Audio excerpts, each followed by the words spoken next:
Welcome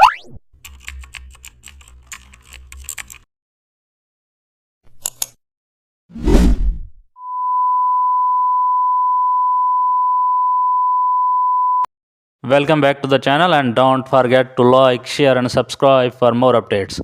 Today we are removing logos from clothing using clone stamp tool. Zoom into the logo area, then select the clone stamp tool with medium softness.